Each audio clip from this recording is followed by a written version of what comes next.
This could have been us last night. We actually had stronger wind than the boats on this island, but they had much more of a fetch to create bigger waves, so we got lucky in terms of that. But yeah, if the boat that came within half a meter of hitting us hit us, we would have also been underwater. Evo, da vidite.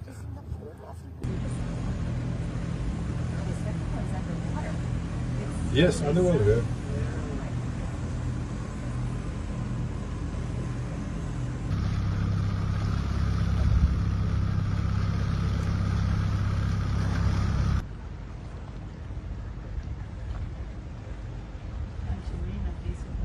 Here's your Angelina, Chris. This is the.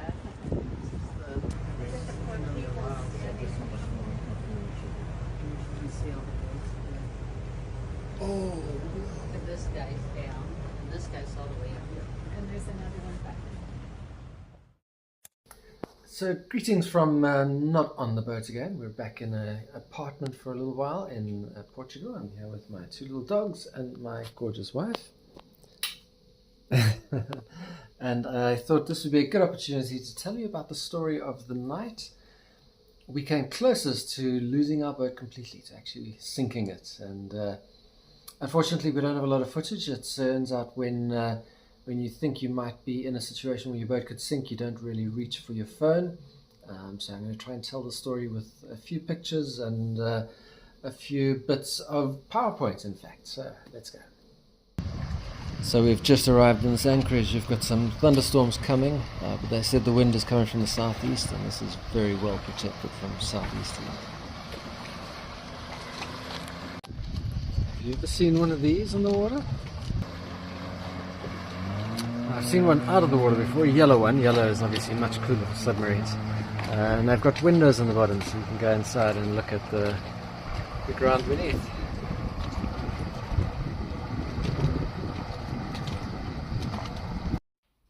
And wouldn't you know it, we've got a boat that is anchored just meters behind us, of course. It's a charter boat, but that's us. That's the charter boat. Hopefully we get them to move soon. I'm going to go and talk to them quickly.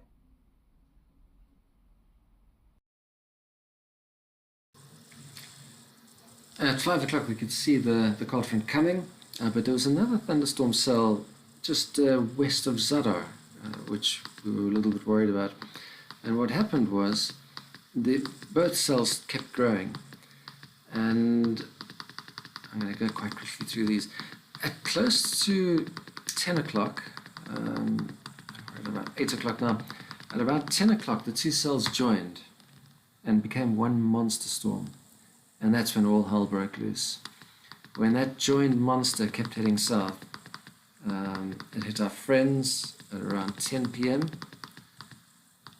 They were around this area over here, and then it kept growing and kept getting stronger and stronger, and eventually it got to us at close to midnight. So we're here just north of Split, and yeah,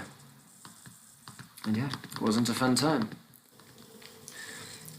The first clue that this was not going to be a normal thunderstorm came through at just after 10 o'clock. Our friends Alvin and Grania on the yacht Waller, who were about 50 or so nautical miles north of us, said that, well, they basically said this, these are the messages. Okay, that was pretty brutal. How was the cold front for you?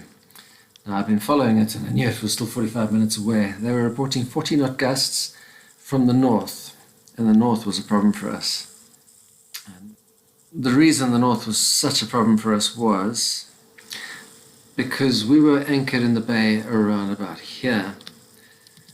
Now, between us and the northwest, which is where they actually said the wind was coming from, was a 1.6 nautical mile or a 3 kilometer fetch, which was pretty big. So we knew we weren't going to have shelter. Now we had anchored, let me zoom in a little bit, there you can see the bay. We'd anchored for the reported 30 knot southeasterlies, which can create big waves and lots of other problems.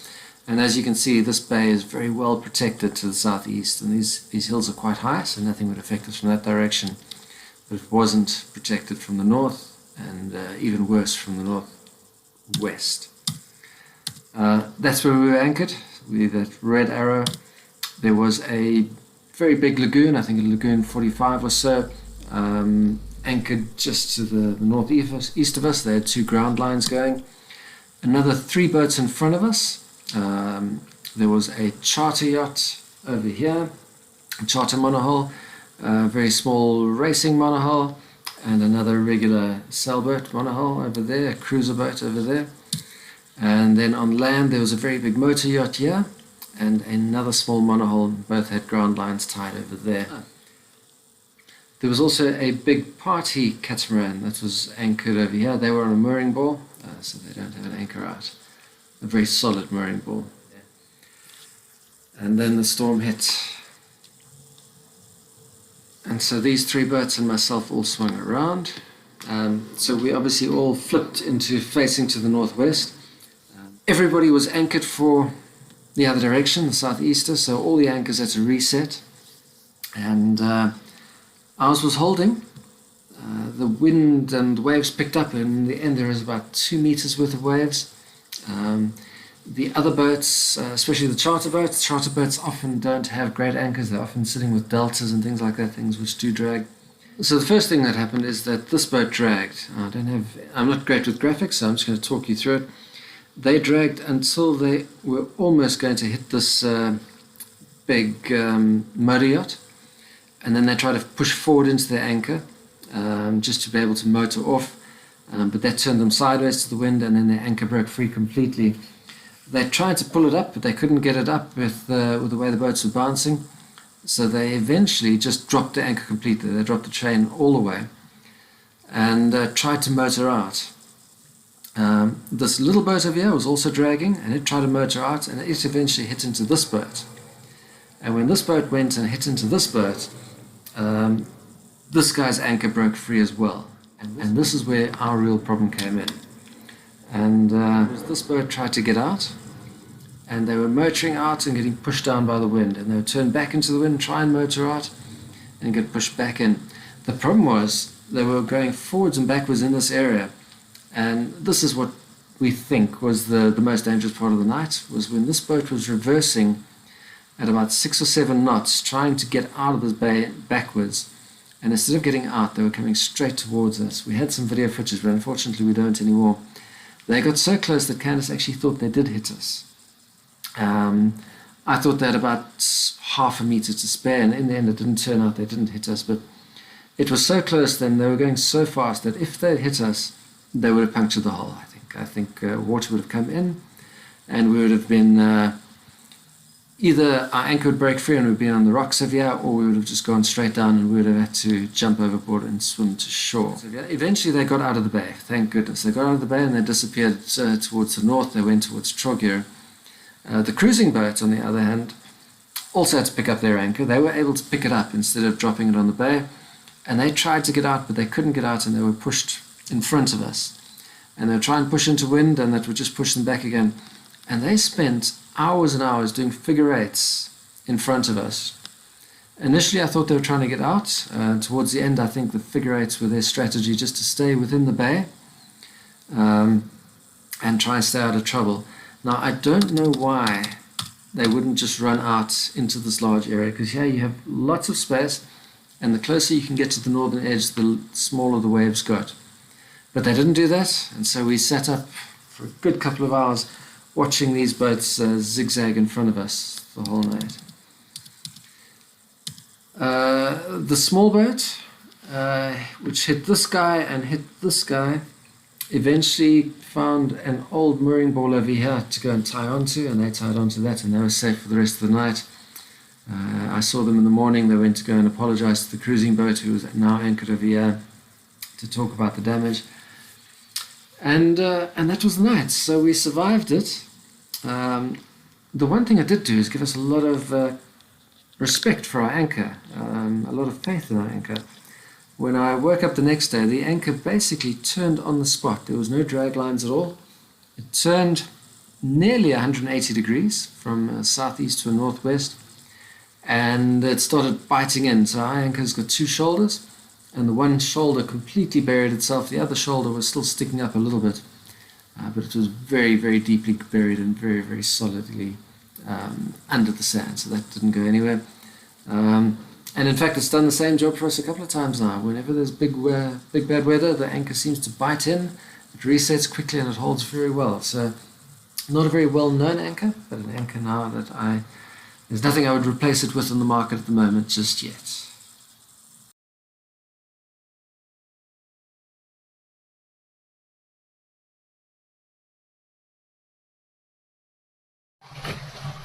So we're on our way again after a terrifying night.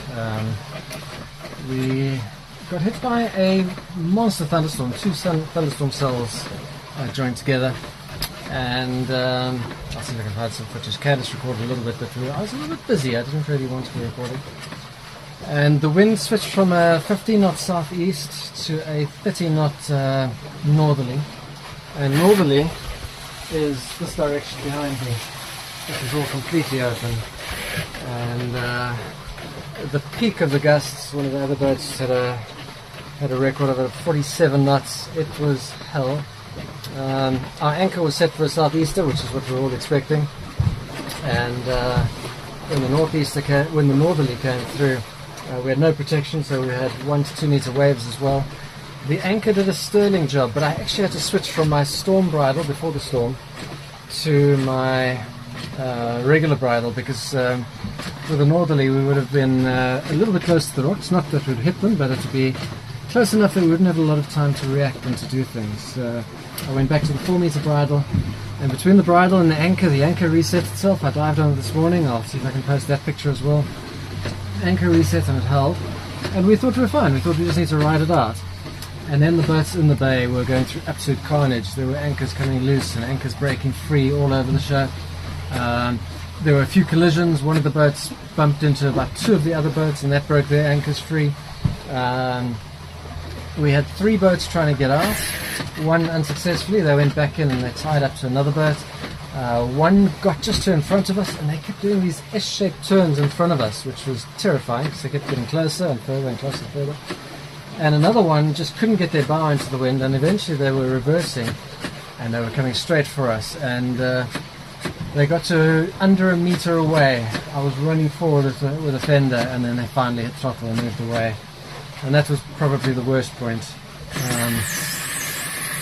And then we just stayed awake and watched the boat doing its S's in front of us. The boat that nearly hit us cut their anchor loose, and they went out into the bay towards the northerly with their protection.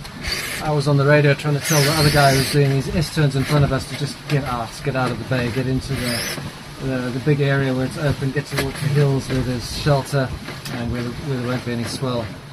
He didn't do that. I don't know if he wasn't on the radio. I spoke to him this morning. He didn't really understand English very well, so that might have been a problem. But yeah, we made it. I have a lot more faith in my anchor now, and not a fun night. So I hope tonight will be a lot better. Hey Candice. Hey. What you doing? I'm having a coffee before my online meeting because I need to wake up because we got to bed at 3 a.m. It gets better at 3 a.m. It wasn't a good night, eh? No, it wasn't a good night, but it was a great night for our anchor. We learned that we have an anchor that we truly trust, and that's good. Anchor that doesn't quit. And I learned that I need to know what our exit strategies are, and I want us to get a dry bag, and I want us to practice some safety, some sort of safety drills. So good night in the end. It's got Candice motivated to learn more about the boat and to be safe. Yeah, at one stage I thought we were going to get hit, and we were going to have to leave the boat with the dogs in the water, and I thought they were going to drown. We only had about 20 miles to shore, unfortunately. So it wouldn't have been a long swim. Though it was so rough, I don't think we would have made it. I think we would have drowned. That short little thing would have drowned. And also trying to swim, also by keeping the 2 little dogs with us. It was tough. That would have been a challenge. We were both in life jackets, so we wouldn't have drowned, but it wouldn't have been fun. We would have been beaten up on those rocks. So hopefully you can hear me with all the noise outside, but I have a question. What would you do in a situation like that?